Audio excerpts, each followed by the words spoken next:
Hello, and welcome to Piano Tech Radio Hour, the weekly bridge to the future of the piano tech community. I'm David Andersen. And I'm Ethan Janney. And we're here to ask great questions, and then we'll shut up and listen to some of the authorities, experts, and most outstanding personalities in our little world of pianos. So, put on your best set of headphones, and let's get started. Welcome, everyone. Hey. Thank you for joining us. So, do we need to grovel in the dirt and sincerely apologize for the little technical glitch, Mr. Janney? Yeah, that sounds like a good idea. That sounds like a good idea. So I will say, apologies for the technical difficulties joining today. Yes. And we They're got some possible. wonderful people helping out on this project, and appreciate having them on board so that we can bring you something really special. But we did definitely have a glitch in providing the appropriate link. So we're all on board now. It's good to see everyone. Hello. Okay. So background noise. Let me just make sure. Everybody, please mute your audio if you are not participating as a guest. And yeah, that should be unchecked. All right, sounds good. So I'll make an introduction today. Today we've brought with us Chano Dominguez. Chano is a ridiculous piano player that I know from Brooklyn, New York. He's a jazz and flamenco artist. He does an incredible job of mixing the two genres. He's from Spain. He's actually in Spain now and has been since quarantine began. He is stranded without an acoustic piano in his home country, but making the best of it. And I can give you a little bit of a bio on him. Chano Dominguez has 3 Grammy nominations and over 40 years of stage performance experience. As a native of Spain, his works are an ingenious and unique combination of jazz and flamenco music that never cease to leave their mark in the minds of the audience. Along with his recording and performing career, he has also shared his expertise through seminars, masterclasses, and taught at Juilliard, the Taller de Música in Barcelona, and other institutions. So Chano, welcome to Piano Tech Radio Hour. I really appreciate you being here. Oh, it's my pleasure, my friend. I'm glad to be here and sharing my experience with you guys about the piano, about the recording, about everything that we feel in this life that we are having with music around. Excellent. So one of the things that I like to do I'm on now to get started is to talk about some of your experiences with pianos, what kind of piano sound that you like, what are your experiences with piano technicians. And I think what might be useful is if we'll take a second and actually listen to just a couple of recordings from your repertoire. And Okay. what I'll do is I will share my screen and I will play some music for you from 2 different samples. And what I'd like everybody on the call to do is listen to the music. Yes, it's going to be beautiful music, but what I'd like to do an experiment here where we all listen to it more than for the music, for the sound of the piano. And if you were the piano technician working on this record, what would be your thoughts? So I'd say 2 categories. Make some notes for yourself. 1, just make some observation, 2 or 3 words, a couple sentences. What does this piano sound like to you? How would you describe the sound of the piano? And then after that, just to kind of get your brain working on it, how would you change it? What kind of piano sound do you like? Is there something you would make, how you would make it different? Okay. And we're going to listen to one recording that is a sort of more percussive recording and one that's kind of a more ballad type structure. So, and feel free to put all your comments in the chat because it would really be great to kind of crowdsource this understanding of what a piano sounds like. Right. So I'm going to share my screen right now and I'm going to share this window. Actually, let me stop share. I'll make sure I share the audio as I share computer sound, and we'll hit that right there. Get this back to the beginning. And here we go. Take a listen to Solo con Verte, and this is a performance by Chano Dominguez. We'll listen to about a minute.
Oh man, It's why incredible. did you stop it? Wow.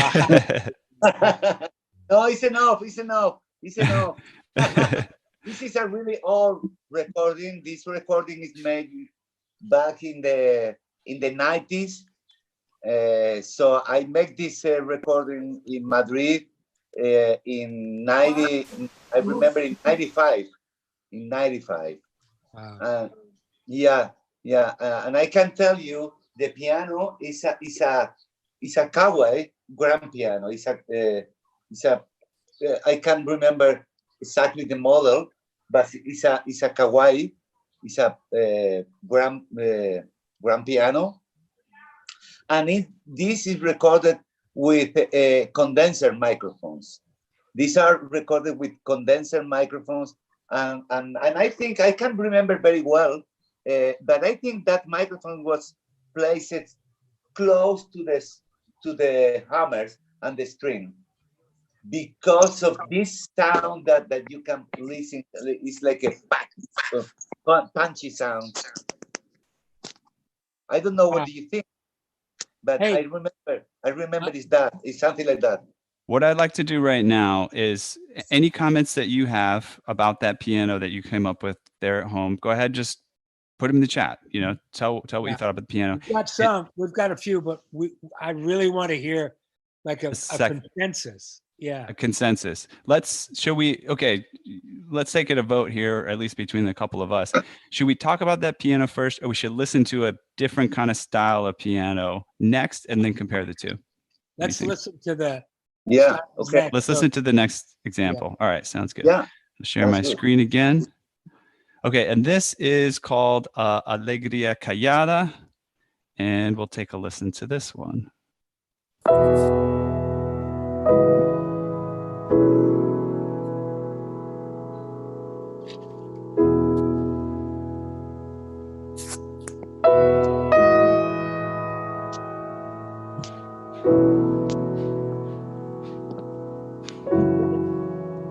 No.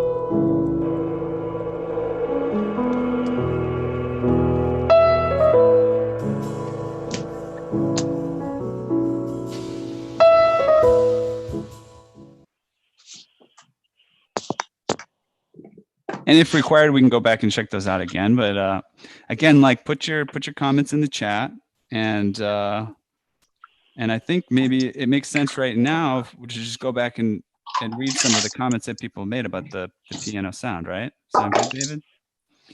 Yeah. Go ahead. So I'm going to unmute Chano. I had to mute him. He has some background noise. Okay. So not much attack. Interesting sound. That was from Cy That's Schuster. for the first piano. Yeah, that's for the first piano. And that's funny because I thought it was. I thought the attack was good. But yeah, I found the people- first one. Yeah.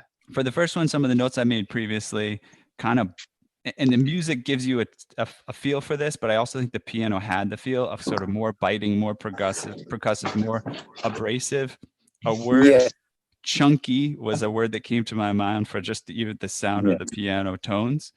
And what I came up for, if I was going to change that sound in any way, I would make it softer to my own personal preference.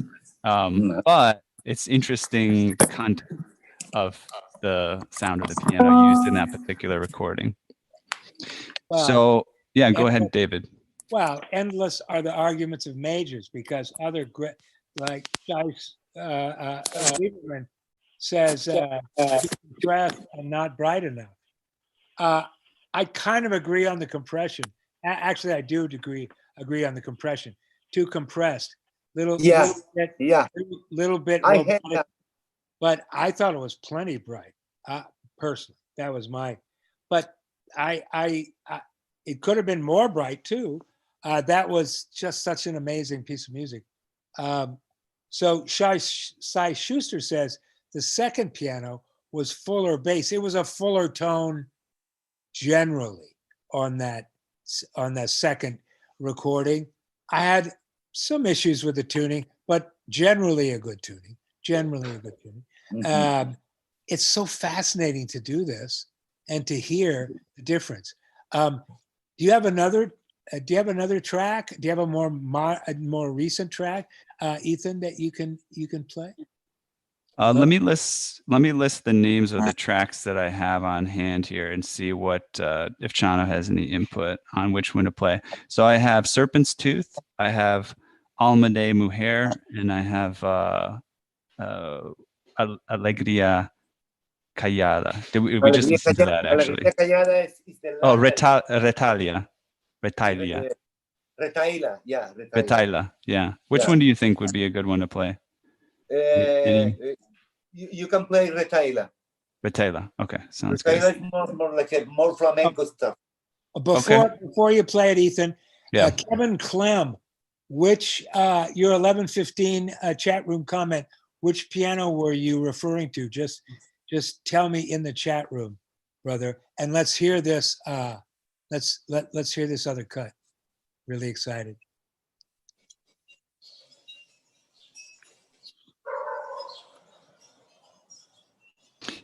And folks, if you're unmuted, go ahead and just please mute yourself. Just check to see if you're unmuted so we can all get a good sound here.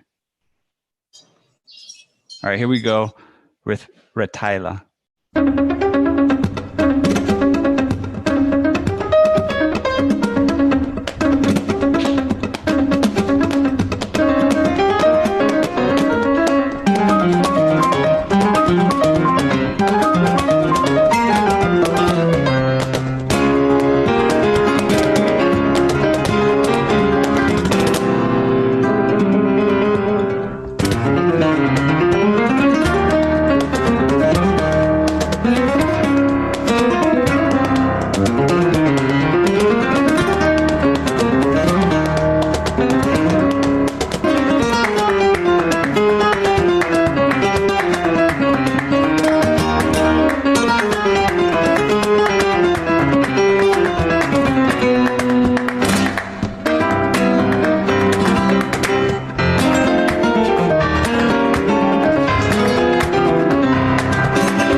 Oh man.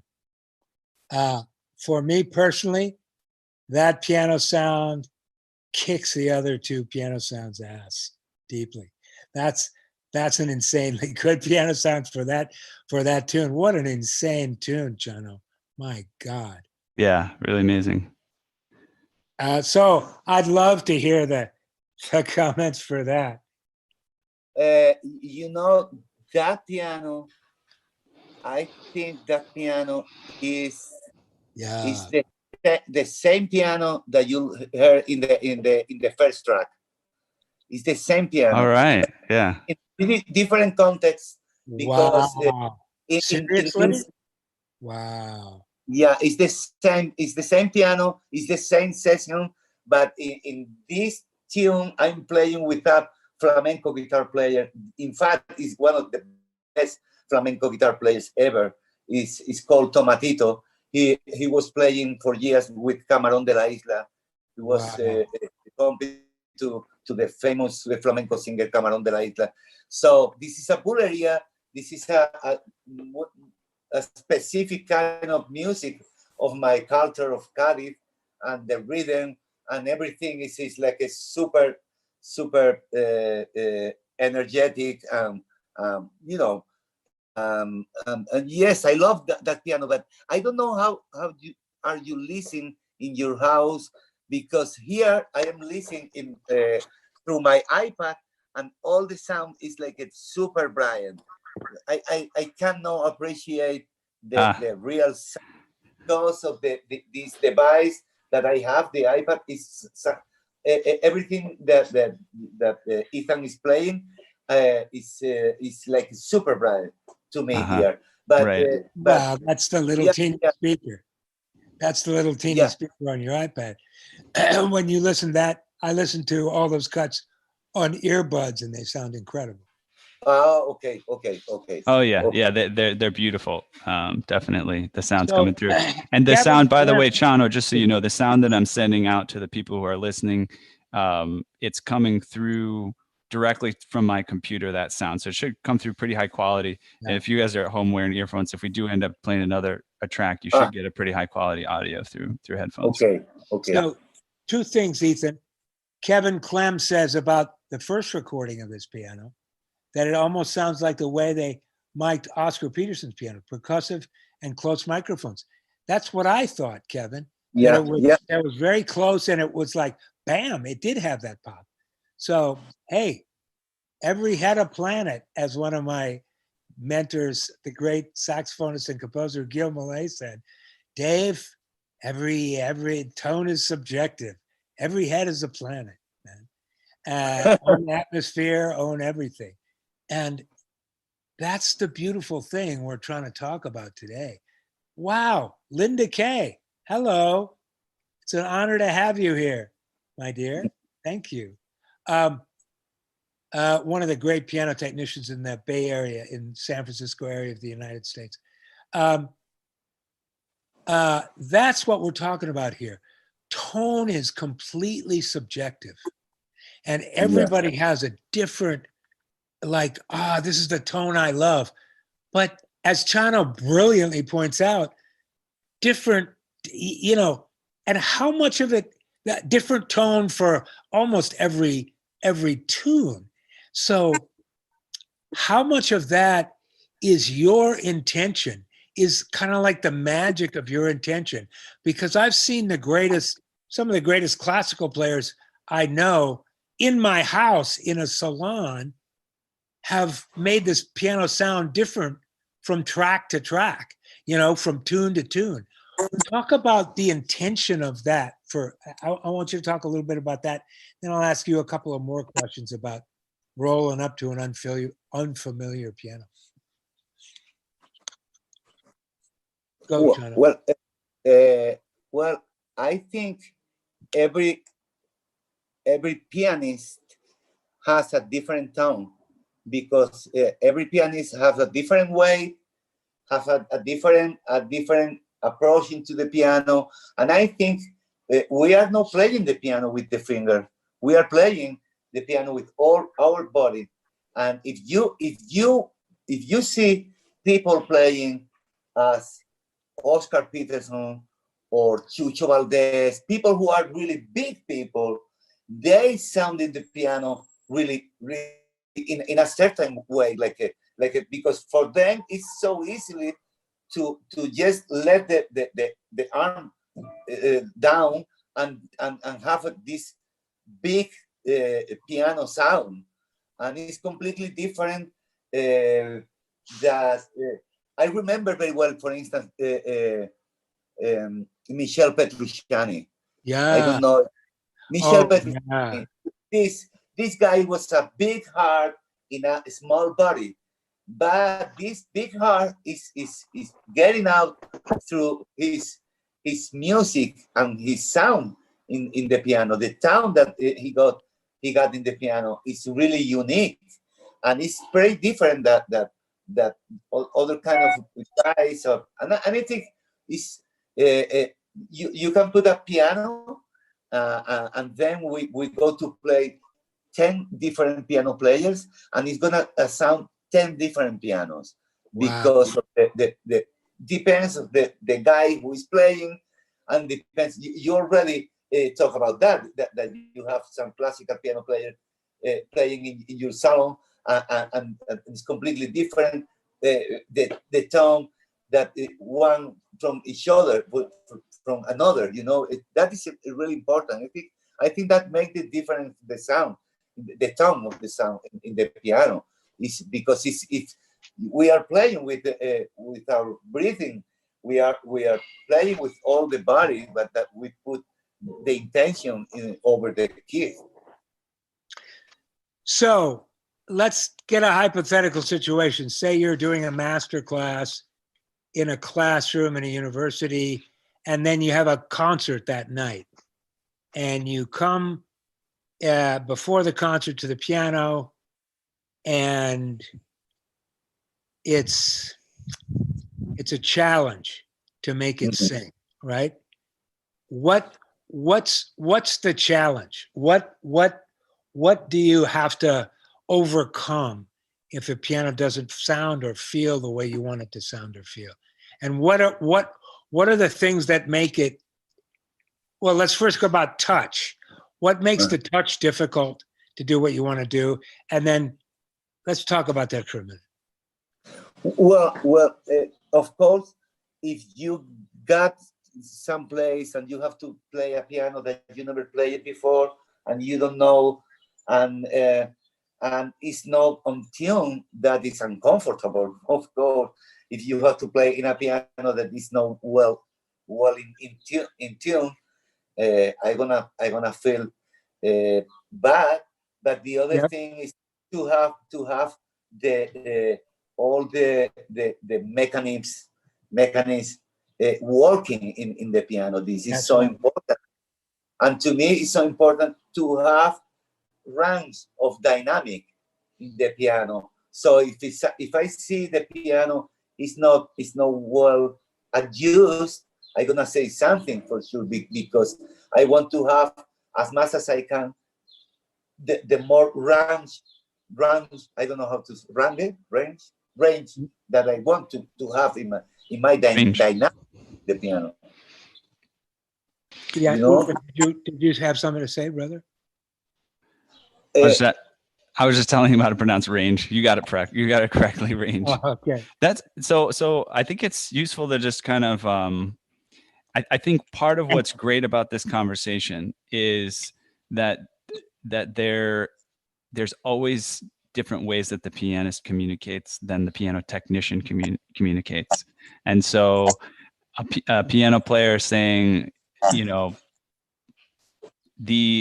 range is important. The range of what you can do with the sound, in terms of the volume you can have, in terms of range of expression that you can have, that's really important. And that's one of those things where we have to translate. Like, that's what I pull out of everything that you say. Okay, if the mechanisms aren't working properly, what does that mean to me? That means that, okay, first of all, if there's something that's non-functioning in a specific key, that's an issue, but also an evenness across the keyboard, that from key to key, each key is functional in the same way, or it transitions from the bottom to the top of the piano, at least in a way that is consistent. And then, but the one that sticks out to me the most is that range of tone value, because that addresses almost directly to something that we can think about, voicing and dynamic range. So I think that's part of what's really useful about this particular conversation today, is to say we have different languages, and how do we communicate given the different languages that we have. If you find a problem in a piano, and I want you to be fully honest, how do you bring it up with a piano technician? Do you bring it up with the piano technician? What's your attitude towards communicating with the people that care for your pianos? Yeah, and that's a question that Jim Tunes 88 asked, which I think is brilliant. Maybe you're looking at that and getting that question. That's really important for us to know. Do you communicate with the piano technician, and how do you communicate what you want? If the piano technician is there, open to communication. So, and I'll also say really quickly, I've been a technician for Chano's piano, and I've tuned his piano, and at least the one in Brooklyn, and it's in a difficult temperature situation. There's a heating system nearby. It's in an apartment building that's close to the furnace room, and so it's very easy for it to get out of tune, or different ranges to get out of tune. But one thing I appreciated about my relationship with Chano is, I tuned his piano, and maybe a week down the road, he said, "These keys are out of tune. Can you come back and tune them?" And then I just, of course, because that's the kind of service that I provide and I stand by what I do, I just come back and show up and get those keys back in tune. And then we also started to discuss, how much of that was an issue with me, how much of that was an issue with the environment, how can we address the issue with the environment, what are we looking at there. But number one, I really appreciated that not all piano players know how to bring that up, or that they should be listening to the piano for the sound of it and to ask for something different. So do you have any other stories, Chano, of situations where you've brought up an issue with a piano, or you've talked with a piano technician for a recording situation? And yeah. Yep. Yeah. The usual issues that used to happen to me is when you go to play some theater, some auditory, and they got the piano with the technician, and you start to play the piano, and you say, "Wow, man, piano is a great piano, but the sound is too bright." And this is happening a lot because if you go to places where the piano is playing almost every day, you know that you need to care the sound, because otherwise the sound is getting open more and more bright. Mm-hmm. So sometimes I get this issue before to play, and they say, "Oh, I can fix that because that needs time to fix the hammer and to punch the hammer or whatever." And I found from many years ago, like a trick. I don't know if it's good to explain. Please share with us.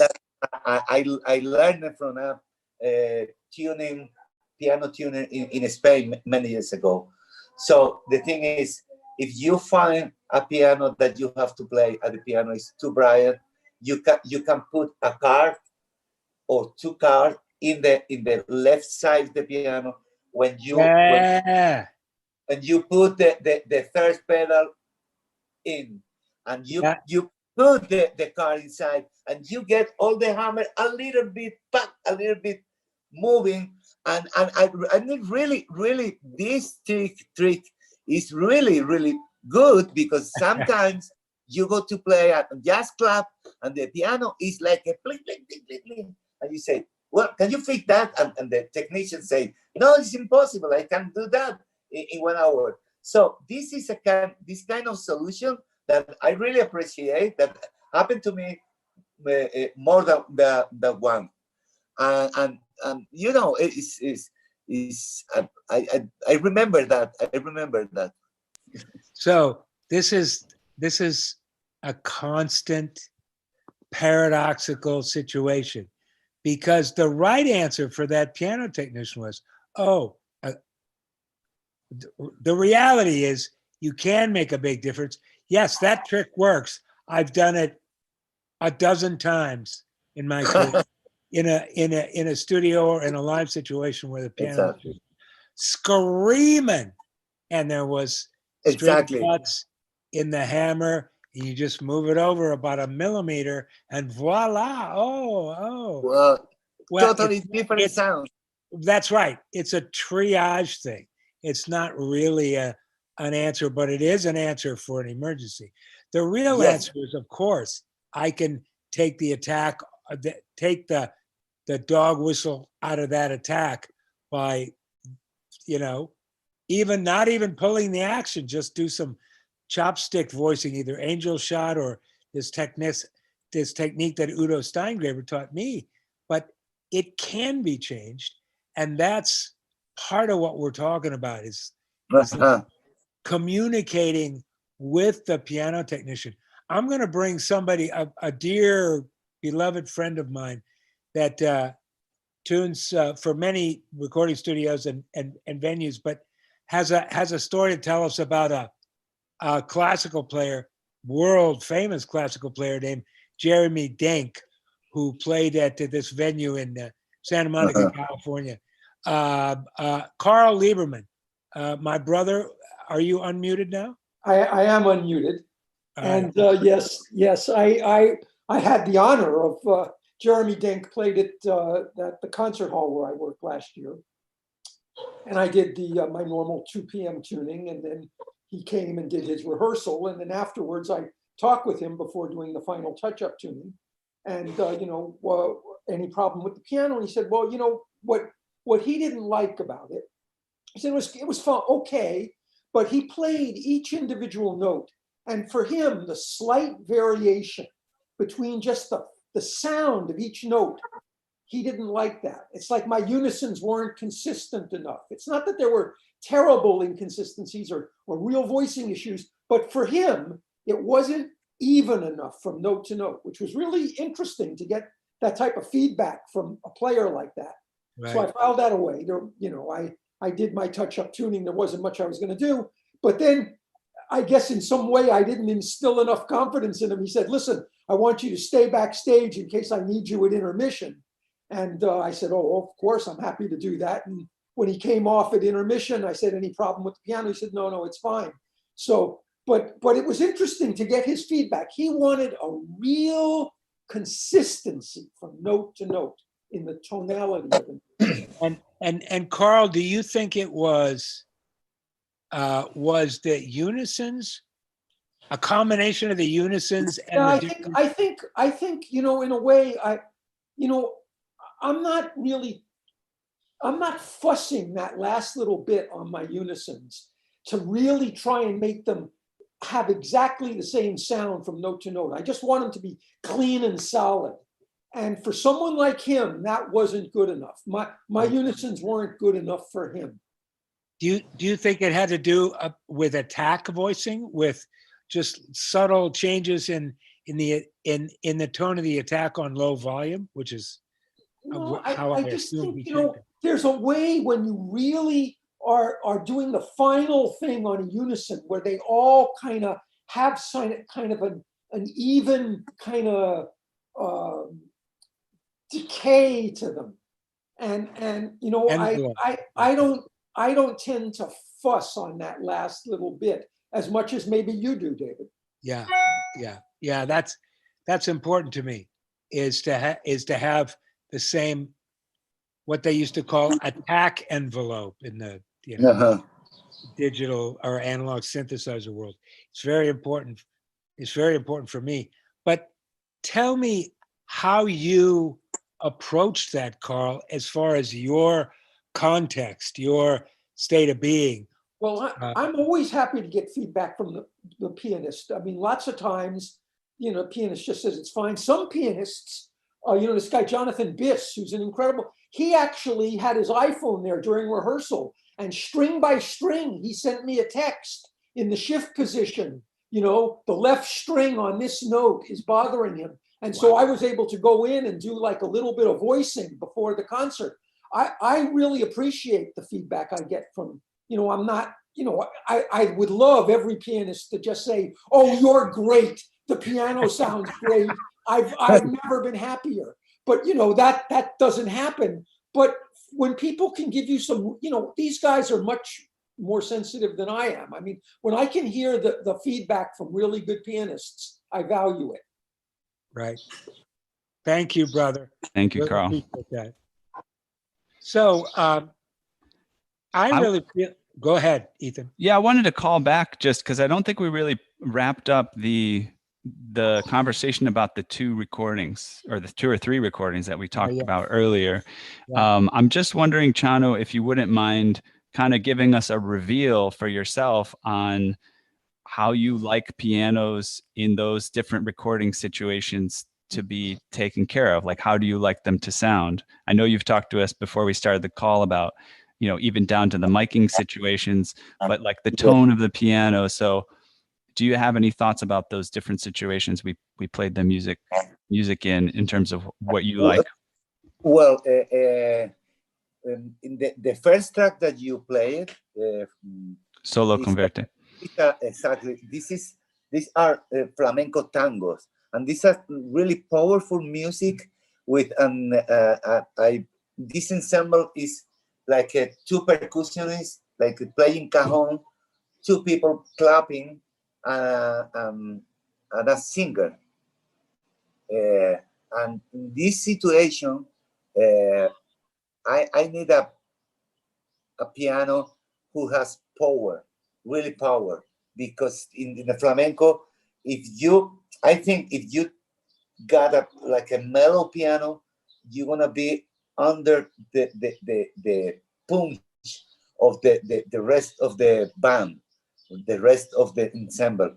So for me, that piano should be with a bright tone, but in the other, the second recording that you play is called Alegría Callada. It's completely the opposite, because that is like a nice ballad, and I don't play strong in the keyboard. I just put my finger over the keyboard, and it was playing really, really soft. And this recording, that is a different recording. This is a Yamaha grand piano. It's not a Kawai. And this recording with the large diaphragm condenser microphone, the U87. It's very different than the other. That the other was recording with a small diaphragm condenser, like a TPA. So the sound is completely different. It's more mellow, it's more warm sound with the U87, and I remember very well they put it out of the piano, not into the string. So you got a more ambience, more harmonic quality because of the placement of the microphones. So this is the difference in these 2 recordings that I really remember that we did. So it depends what kind of ensemble you have, what kind of music are you recording. Probably you want to ask for more punch on the piano, so to get more bright in the piano, or to get more. You know that I like a mellow tone in the piano. I don't like when the piano is sounding really, really like screaming. If you are not pressing with a heavier, Right. So your kind of ideal tone is mellow at piano and mezzo, and then brighter at forte and double forte. Correct? Exactly. You explained so well that this is the point. I love the mellow sound of the piano, but then when you play harder, this other feeling, other sound, and right. This is because you get a more range, more dynamic, and this is about all in the piano, because you don't have other thing that your finger and your dynamic to get the sound and to get the music. So as much as you can have a good sound in the piano, like a mellow when you play soft, and then stronger when you play Right. more bright. That's it. That's it. So I want everybody that's here to listen to this. This is the golden tone that we talk about. Pretty much every pianist that I've ever worked with, and that's a lot of them, and probably the you know the other people, some of the other people on here that have done hundreds and hundreds of concerts for artists would say the same thing. Pretty much every pianist wants all of the same qualities. Mostly they want sustain. They want the piano to feel like the melody sings out over the rest of the piano. They feel like their left hand and right hand is balanced. And it's really only a matter of where that attack, that brilliance comes in, right? Some people want it to come in just right above mezzo forte, that brilliance. Other people who have a different tonal sensibility want it to come in like mezzo. They want some higher partials at a softer tone. But the vast majority of players that I know want that warmth, that golden amber tone through mezzo. And then so that they can play a mezzo passage, but when they play one note that they want to emphasize, bam, then and they play that forte or double forte, then that breaks into this brilliance. You can hear the higher partials. You can hear that kinesthetic pop. Like, that's another thing. Pianos can be warm and beautiful at low volume, but if they don't, Chano and I were discussing this before the hour started, if they don't have that pop at volume, at forte, if you can't almost feel that percussive pop, ping, something, real pianists don't like that, either classical or jazz. They're like, I can't go any place with this piano, really. That's my experience. So I know we all love that mellow tone, kids. I know we do. We just do. But understand that on a stage or in a recording, or for somebody whose talent is way bigger than yours in terms of getting the dynamic expression out of a piano, they want that big palette of sound. And that's the mark of a truly good piano technician, that can make a set of hammers do that thing. So Ethan, can I 10 I'll minutes have a follow-up to that. Sort of the inspiration for doing an episode like this is the masterclass that we did with Piano Technicians Masterclasses with Sally Phillips, who was actually recommended by David to bring on as one of our instructors. And she, and I believe somebody else had brought this up with me previously, when she's going to work on a piano for an artist that's coming to her stage, she will listen to recordings of that artist and to try to understand what kind of piano tone that they like. And she's very explicit, and she says, try to find a recording that's not out of their control. Ideally it's one that they created that recording, because they'll have some control over the piano. There might be some situations where they're just playing at a venue and it's not actually what they wanted, but they just kind of ended up with it.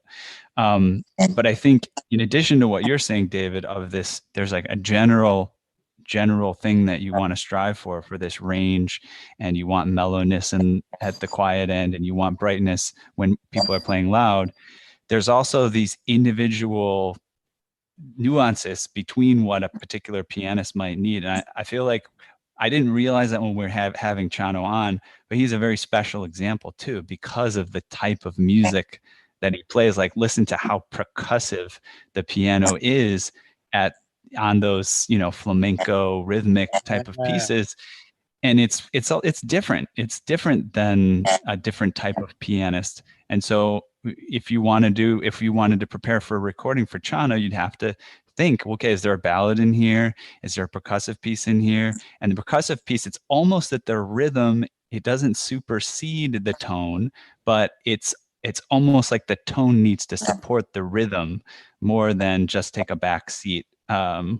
So yeah, I think it's very interesting to just start thinking about pianists this way. Listen to their recordings, think about what's their particular style, what do they need from their instrument. So I just wanted to follow that up with your sort of general statement, David. Anything, did you have something you wanted to move to next, David? Just Cut you off. Cy Schuster had a question. What approach can a technician take when they're not sure exactly what the pianist means when they're describing a problem?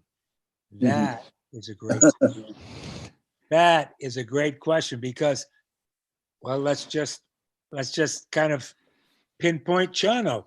I don't think Chano knows a lot about how the internal mechanism of a piano works, and he's in the club with about 96 or 7% of all professional pianists. They don't really understand how the instrument works. So there's a nomenclature issue. There's a, what do you call it? I can't play soft. Every note is different. Well, what does that mean? What does that mean? To me, it means that the aftertouch is different, too deep, something like that. That little bump at the end of the key, Chano, that. Yeah, I know. Well, I know that when you play soft, you play off that bump, right? That's huge for you. Well, most piano technicians don't know how to talk about that. I mean, most piano players don't know how to talk about that. So you have to almost be like a telepathic translator in a way. You gotta be diagnostic enough to know, wow, yeah, they're talking about that.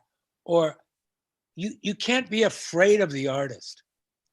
I know when I was first on the chat rooms, somebody'd bring up, oh my God, I had this guy at my place that I, do tune for concerts, and he wasn't satisfied, and there was a whole bunch of responses. Yeah, artists, and kind of almost like an adversarial position. And brothers and sisters, this is not our purpose in life. Our purpose in life is to serve the power of music. These guys are freaks of nature that know how to conjure magic. Well, no matter what genre they play in, if they're really good players, they're beyond I can understand. Right? I can just be in awe of it. So the more questions you ask, the more you're like a doctor, really, and just patiently, like a good doctor who's got all the time in the world for you, ask them, what do you mean? Be at the piano and say, show me what you're talking about. Don't be afraid of an artist. They're on your side and you're their servant. Yes, agree, completely agree. So I'm curious, and you don't have to have anything at the moment, but you've got a bunch of piano technicians on one call here. Among us, some of the kind of most committed folks in the industry. Do you have any questions for us? Like, any mysteries of the piano, or how to communicate something, or I don't know. We got a bunch of stuff we can crowdsource for you. No pressure.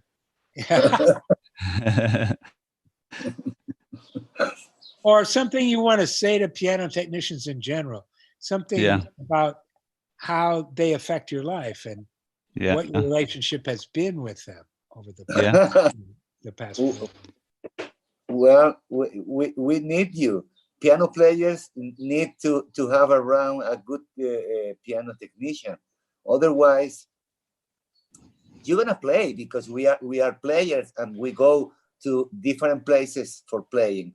And at the end, you go to the stage and you play, no matter the way that the piano are.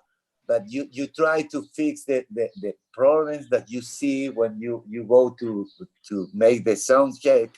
But I tell you, I make a lot of sound checks with bad pianos, and then when I go to the stage to play, every piano is a great piano. Any piano is a great piano if you got the inspiration. And this is another thing. Think about the musicians, for instance, in Cuba, who grow up playing really bad acoustic piano, because they didn't have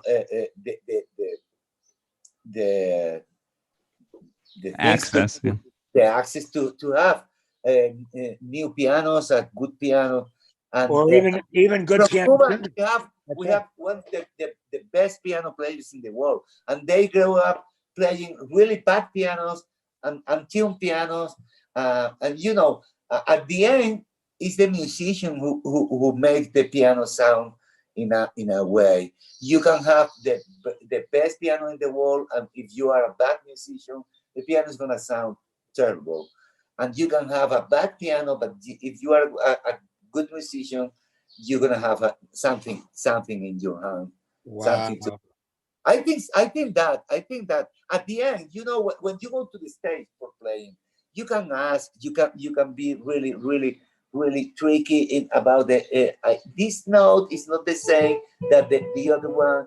The afterthought is not the same. But then when you go to the stage to play, you go to play, and that's right. it. And I remember having a lot of sound checks, bad sound checks with the technician trying to fix things. And then when I go to play, I forget about everything and just playing. And it was amazing playing with the piano. So at the end, we can ask for many things, but you have to. And this is a proof every day that you go to play in a different piano, and you have to get your own sound, and you have to, and that's it. Wow. I've said this for a long time, and I've experienced it myself. I think one of the greatest jazz players in the world lives right here in Los Angeles. His name is Tamir Hendelman, and I've heard him play on dozens of pianos. I've heard him play in house concerts with shit pianos that were like not tuned to certainly to my standard or anywhere near it, and who were little, 5'4" and he made that piano. Nobody in the room knew the limitations of the piano except me, and it almost overcame my critical ear. It's amazing. So that's a humbling thing for this room full of piano technicians to take in, that look, you guys have the amazing ability to shift your attitude so that when you go on the stage, you are making love. Doesn't matter what kind of nasty, date for that night shows up. You got to make love to it, right? Yeah. That's the thing that I want everybody to take away. Art is beyond craft. Exactly. Humbling, but absolutely true. Yeah. I completely agree, Dave. Yeah. And that happened to me many times.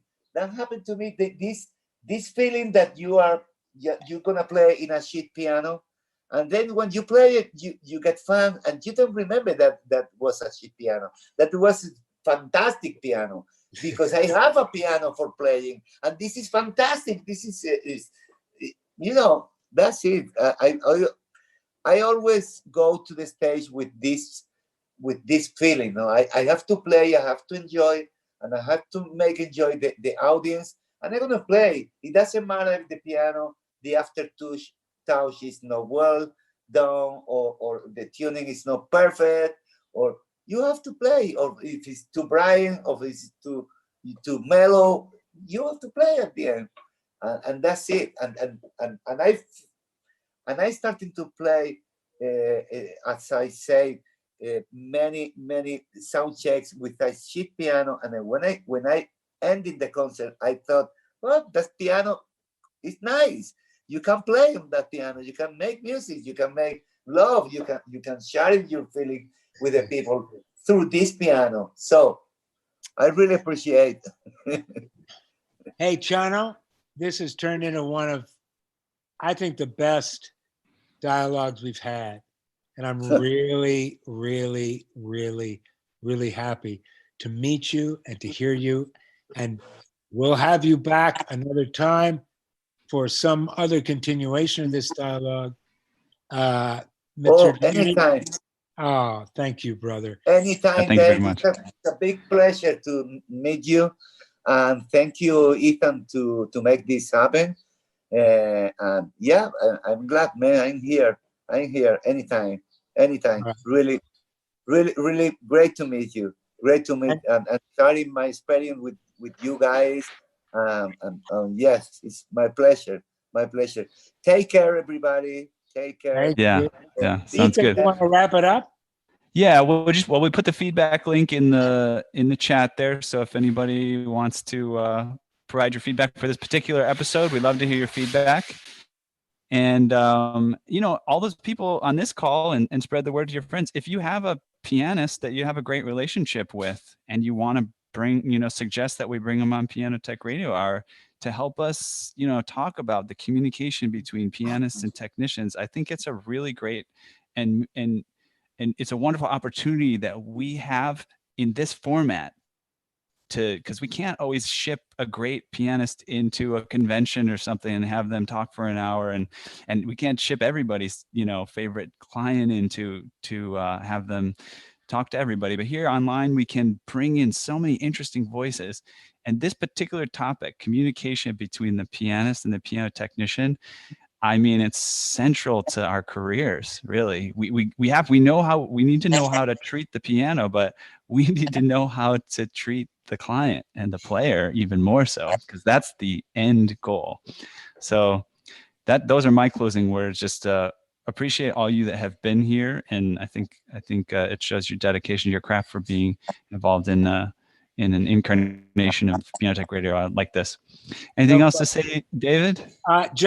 It's so beautiful to see these faces, to see Jim Civil. It's beautiful to see your face. Alan Etter, just everybody I see. Hey, Bruce, it's just wonderful to start to feel like you have just more of a relationship with the people that come and listen to us. And I want to say we've heard your feedback, and we're going to do a couple of programs very soon that are just an hour with somebody you really, truly respect as a piano technician, just asking them questions, just for nothing else but ask me anything, right? So stay tuned. That's cool. It. Thank you so much, folks. Yes. Thanks, everyone. And David, why don't you stay on the call? And if everyone asks you to sort of log yourselves off, we'll kick you off once there's a few left. And David and we can hang out for a minute. But thanks a lot, everyone. We'll see you later. Thank you. Bye, Kevin. Bye, Bruce. Bye, Johan. Bye, Caleb. Awesome. Bye, Diego.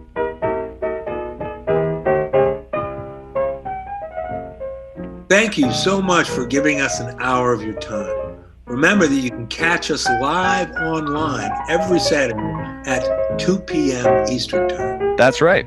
Go to pianotechradio.com to register so you can interact live and ask questions of our guests. See you next week.